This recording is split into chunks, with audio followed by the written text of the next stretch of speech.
Sinners with Michael B. Jordan. I watched it this morning. It is a story about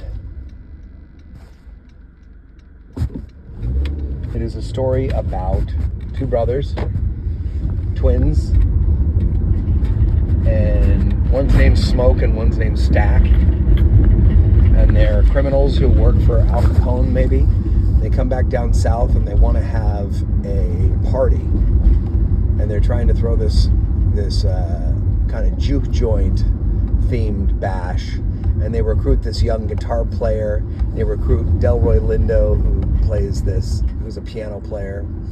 They recruit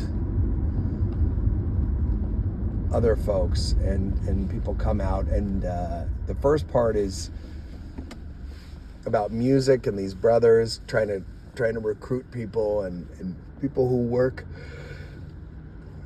the land, and they're sort of suspicious of the brothers' ways. And I'm not sure exactly what, I think that the purpose of the party is maybe to launder money, but as it goes on, this whole other thing develops where vampires intrude. And there's a lot of religious imagery, and it becomes an action film. There's a lot about the blues.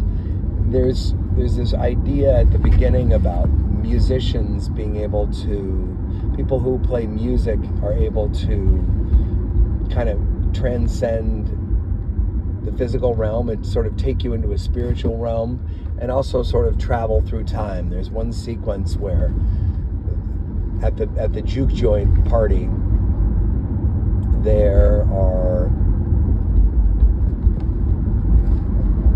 people dancing and whatnot, and you see like the guitar player morphs into this person who's like 30 years in the future and 40 years in the future, and things like that, 50 years.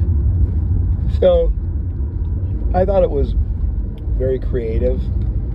I'm not the biggest fan of vampire movies and all of that, so I think some of the bigger ideas, the ideas about musicians being able to transcend time and space, I think that was a cool idea that resonated. Some of the religious ideas, I wasn't really sure what that was about. And so for me, some of the action is a bit distracting. But like the cinematography, the art direction, the music, I like the music. The music, I'm just thinking, I just watched it. Upon further viewings, I might have a different feeling about it. But one thing I really liked about Oh Brother, Where Art Thou? Is I feel like the music was very true to the folk roots. Whereas this one, the production, you'd have a blues song, and there would be like strings behind it, like a string section, trying to make it a little bit more important. And I wondered if they had stuck to a more spare arrangement, if I would have liked that more, and if that would have given the film sort of offset a little bit of the action movie feel to it.